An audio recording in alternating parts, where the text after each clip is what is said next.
Roll, action. Halo, assalamualaikum anak-anak. Bagaimana kabarnya? Semoga dimanapun kalian berada, kalian dalam keadaan sehat walafiat tanpa kurang suatu apapun. Amin ya robbal alamin. Nah, sudah pada kangen sekolah belum? Pastinya kangen dong, apalagi ketemu dengan bapak ibu guru. Kangen banget. Tapi karena ini masih dalam pandemi COVID-19, kalian harus belajar di rumah. Tidak masalah, tidak apa-apa, karena untuk keselamatan diri kalian sendiri. Nah, untuk kalian yang mau keluar nih, boleh saja, tapi jangan lupa gunakan masker.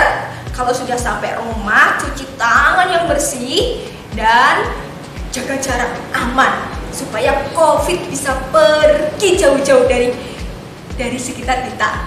COVID, hus sana. Gitu ya. Oke, pada pembelajaran kali ini nanti kita akan belajar tentang macam-macam materi pelajaran yang belum pernah kalian pelajari. Tentunya Miss Farah akan membawa kalian keliling Asia Tenggara. Senang kan? Di sana kalian akan belajar tentang ekonomi Asia Tenggara, kemudian perkembangbiakan hewan. Lalu kita belajar membuat replika patung dan yang terakhir menentukan ide pokok. Menarik kan pembelajaran kali ini? Ikuti terus ya. Kali ini kita akan berkeliling kawasan Asia Tenggara. Kita buka dulu peta kawasan Asia Tenggara. Yuk kita lihat. Nah, sudah kan terlihat kalian peta kawasan Asia Tenggara? Mau kemana dulu? Kita ke ujung paling utara sana ya. Kita ke Myanmar. Sudah terlihat kan di layar kaca kalian gambar bangunan yang ada di kota Myanmar? Keren banget. Siapa yang sudah pernah ke sana? Kumara belum pernah loh. Mau ngajak? Gak apa-apa kalau mau ngajak ya. Nah, di Myanmar itu yang harus kalian tahu, kondisi perekonomiannya didominasi oleh pertanian, perkebunan, dan pertambangan. Itu yang ada di Myanmar. Yuk kita jalan-jalan lagi, kita buka petanya lagi. Wah, ini Myanmar sudah nih. Berarti kita mau kemana ya? Kita ke Laos yuk, ke Laos. Nah, ini dia penampakan geografi Laos. Laos adalah salah satu negara yang dialiri oleh Sungai Mekong. Tahu nggak Sungai Mekong?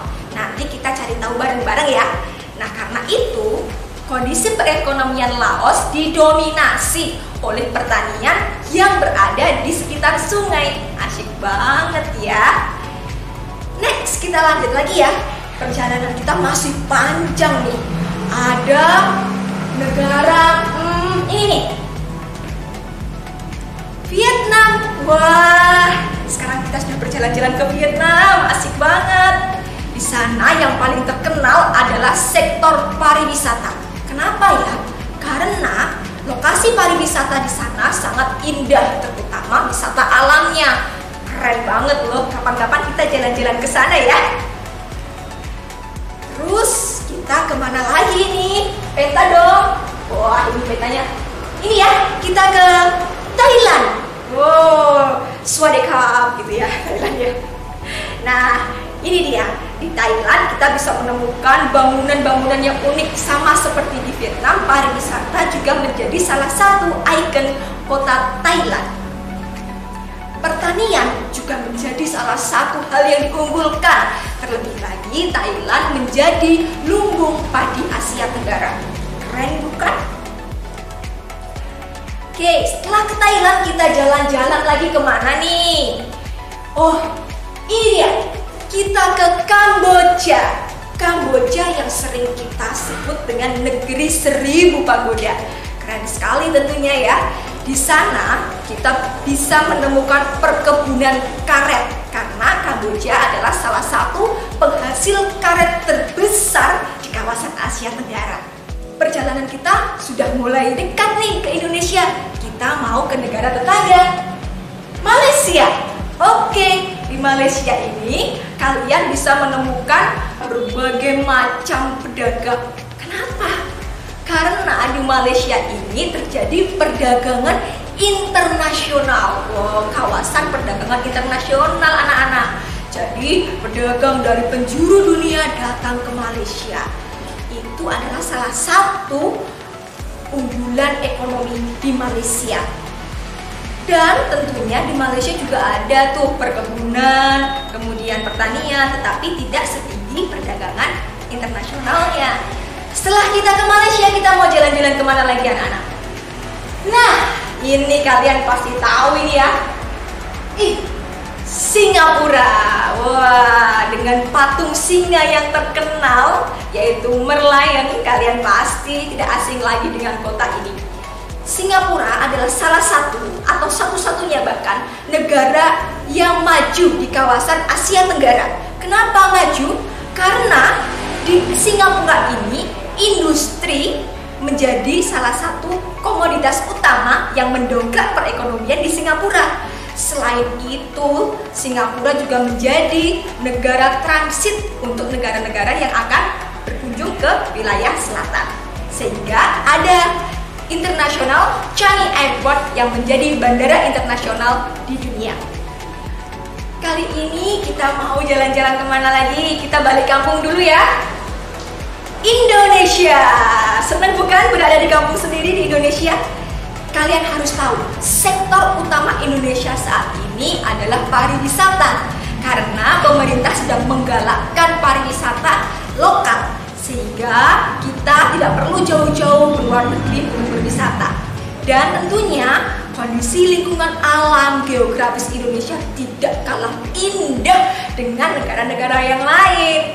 Namun selain pariwisata, Indonesia juga mengembangkan perkebunan, pertanian, dan peternakan serta perikanan. Makanya banyak ikan loh di Indonesia. Makan ikan biar sehat ya. Jangan lama-lama di kampung halaman, kita pergi lagi. Kita keliling lagi di Brunei Darussalam. Nah, Brunei Darussalam ini tentunya kalian sudah kenal dong dengan istilah sultan. Nah, sultan yang terkenal adalah sultan minyak. Karena apa? Karena komoditas utama di Brunei adalah pertambangan minyak bumi. Keren sekali kan? Di Brunei Darussalam banyak minyak bumi yang bisa diekspor ke negara-negara tetangga. Dan ini yang terakhir, kita akan jalan-jalan kemana ya ini ya? Oke, kita ke Filipina. Nah, di Filipina ini kita akan menemukan berbagai macam produk unggulan seperti nanas, padi, kelapa, dan gula.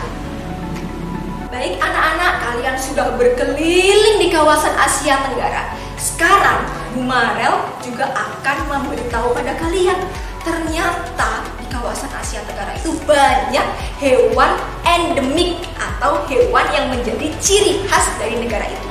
Kira-kira hewan apa saja ya? Yuk kita lihat bersama-sama. Yang pertama ada di Thailand. Nah, di Thailand ini kita bisa melihat gajah putih yang terkenal. Namun tidak cuma di Thailand kita bisa melihat gajah putih.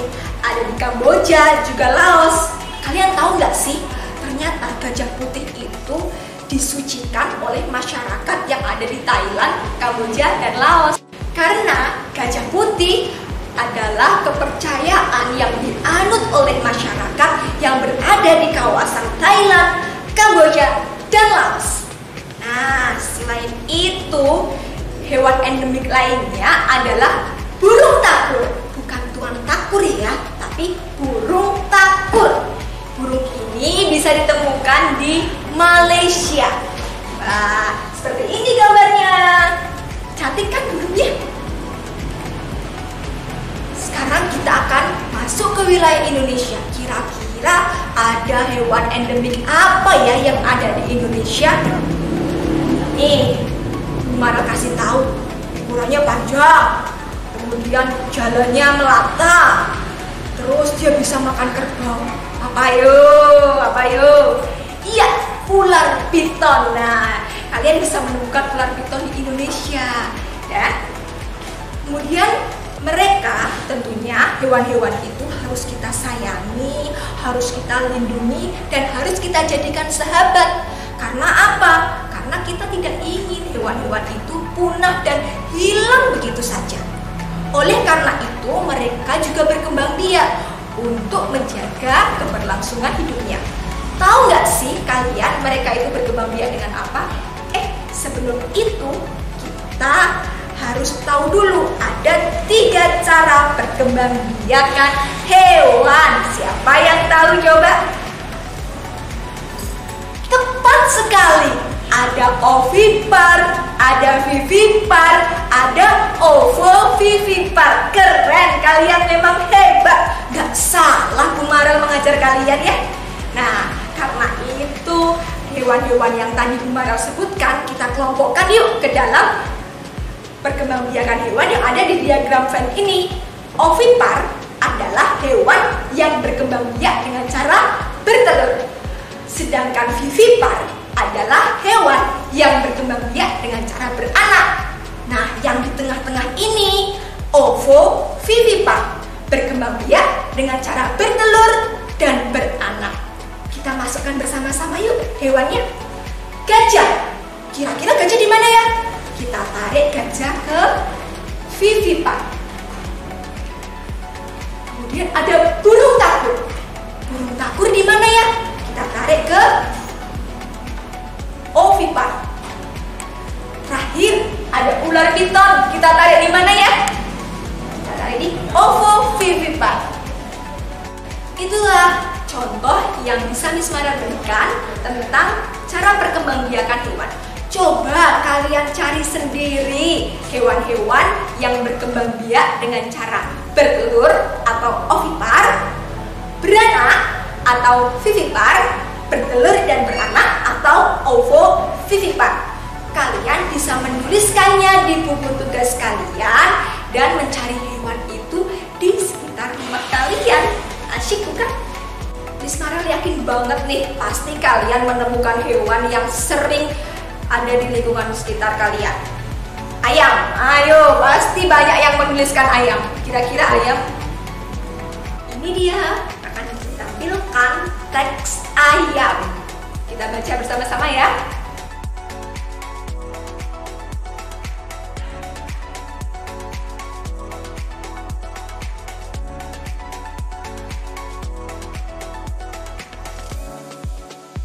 Oke, kalian sudah baca kan? Ada 2 paragraf di dalam teks ayam itu. Paragraf pertama, kira-kira ide pokoknya apa yuk? Siapa yang tahu? Coba, bener gak ya? Betul sekali! Ternyata paragraf pertama adalah pemanfaatan ayam. Karena apa? Karena pemanfaatan ayam itu mencakup seluruh isi dari paragraf itu sendiri. Kemudian paragraf kedua, ayo, ini pokoknya. Ya, tepat. Perbedaan ayam jantan dan ayam betina. Anak-anakku, gampang banget loh untuk menemukan ide pokok. Caranya adalah kita harus menemukan satu kalimat yang mampu menjawab seluruhan isi dari paragraf itu. Gampang kan? Oke.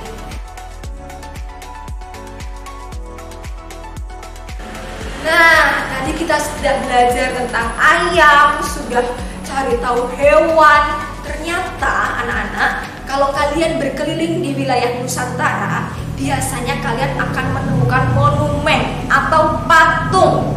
Patung itu biasa kita kenal dengan patung Nusantara. Nah, patung Nusantara ini beraneka ragam bentuknya. Bahkan hewan-hewan pun juga dijadikan patung Nusantara. Seperti ini. Di Bali ada patung Garuda. Kemudian di Boyolali ada patung lembu atau patung sapi. Nah, biasanya patung-patung itu menunjukkan ciri khas dari daerah yang dibangunnya. Anak-anak tahu nggak, ternyata membuat patung itu tidak sembarangan loh. Ada kurang lebih 4 teknik membuat patung. Yang pertama, butsir. Terus ada teknik merakit, teknik cor, dan teknik pahat. Nah, di sini Bu Marel akan memberikan salah satu contoh teknik yang paling mudah untuk kalian kerjakan di rumah dengan barang atau bahan-bahan yang kalian miliki. Contohnya seperti plastisin, tanah liat, atau Play-Doh malam ya. Kalian pasti punya di rumah. Bentuknya seperti ini anak-anak. Tada! Nih, nah kalian pasti akan punya di rumah ini. Ini adalah alat atau bahan yang bisa dibentuk-bentuk. Kalian bisa bentuk sembarang macam hewan, bentuk hewan atau bentuk apapun untuk replika dari patung. Ya, Ismara mau membuat dulu. Tunggu beberapa menit. Tada, sudah jadi si bebek unyu-unyu ini buatannya Ismara ini. Ya, nggak apa-apa ya. Kalian pasti akan lebih bagus karena nanti kalian di rumah akan dibantu oleh orang tua ketika membuat replika patung ini. Kalian diskusikan dulu, boleh bentuk bebek seperti Miss Maral ini, atau yang lebih unyu lagi. Ini bentuk apa ini? Dinosaurus pink. Dinosaurus pink anak-anak. Kalian boleh dinosaurus hijau, boleh ungu, boleh, pokoknya bentuk aja. Terus ada seperti yang Miss Maral katakan tadi, gajah-gajah. Nah, kalian bisa membuatnya unyu-unyu seperti ini. Seperti yang terkenal di Thailand, gajah putih. Nah, atau kita bisa membuat hewan buas berbahaya. Apa itu? Ular. Tapi ini ularnya imut banget ya, kecil ya. Nggak apa-apa. Yang penting kalian bisa membuat replika patung atau replika dari hewan-hewan dengan menggunakan plastisin. Tentunya kalian harus mendiskusikannya dulu dengan orang tua. Membuat apa dan konsepnya seperti apa. Karena berdiskusi itu masuk dalam pengamalan sila keempat Pancasila. Oke anak-anak, sudah capek keliling Asia Tenggara, kemudian kita sudah mengetahui jadi dokter ya, mengetahui perkembangbiakan hewan. Kemudian kita juga sudah membuat kreasi patung. Tentunya Miss Maral berharap setelah video ini kalian semakin pandai lagi untuk mengeksplorasi dan mencari informasi tentang materi-materi yang sudah Miss Maral berikan ini. Misalnya kalian cari tahu ciri-ciri perkembangbiakan hewan yang berkembang biak dengan cara ovipar, vivipar maupun ovovivipar. Kemudian kalian juga bisa mencari tahu tentang kira-kira seperti apa sih pengamalan sila Pancasila keempat. Dan jangan lupa kalian harus banyak membaca, baik itu di majalah, koran, atau media cetak yang lainnya. Menggunakan media elektronik juga boleh. Yang penting kalian harus tetap semangat supaya bisa berprestasi. Tentunya jaga kesehatan diri sendiri dan lingkungan sekitar kita supaya terhindar dari COVID-19. Sekian video pembelajaran dari Miss Maral. Sampai jumpa di video selanjutnya. See you. Wassalamualaikum warahmatullahi wabarakatuh.